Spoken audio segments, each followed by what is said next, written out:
చిన్నప్పుడు వేసవి అంటే అమ్మ మిల్లు, మామిడి పళ్ళు, డాబా మీద పడుకున్న రాత్రులు. ఇప్పట్లో ఏసీలు, కూలర్లు పెద్దగా ఉండేవి కాదు. సో సాయంకాలం ఎండ తగ్గగానే 2-3 సార్లు డాబా మొత్తం చల్లనీళ్ళు చల్లేవాళ్ళం. ఆ తర్వాత డిన్నర్ ముగించుకొని చేపలు, దుప్పట్లు, దిండ్లు పట్టుకుని ఇంట్లోనే బ్యాచ్ మొత్తం డాబా మీదకి పరిగెట్టేవాళ్ళం. చేపలన్నీ మంచిగా పరుచుకొని సెంటర్లో ప్లేస్ కోసం కజిన్స్తో ఫైట్ స్టార్ట్ చేసాం. చివరి పడుకుంటే దయ్యాలు వస్తాయని భయం. ఇంకా కజిన్స్ అందరం కబుర్లు చెప్పుకుంటూ, అంతాక్షరి ఆడుకుంటూ, ఇంకో పక్క తాతయ్య చెప్పే దయ్యాల కథలు వింటూ, దోమలు కొట్టకుండా కాయిన్స్, అందరం పోటీపడి మరీ లెక్కపెట్టి ఆకాశంలో చుక్కలు.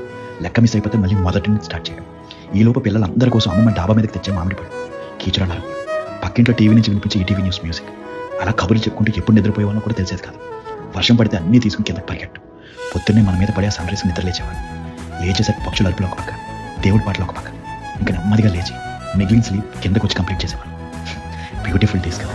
ఇప్పుడు ఎన్ని కంఫర్ట్స్ ఉన్నా అప్పుడు అలా మనం వాళ్ళందరితో డాబా మీద కబుర్లు చెప్పుకుంటూ పడుకోవడం ఉండే ఆనందం ఎందులోనూ లేదనిపిస్తాం. మీకు ఇలా డాబా జ్ఞాపకాలు ఉన్నాయా? ఉంటే ఈ వీడియో మీ కజిన్స్తో షేర్ చేసుకోండి.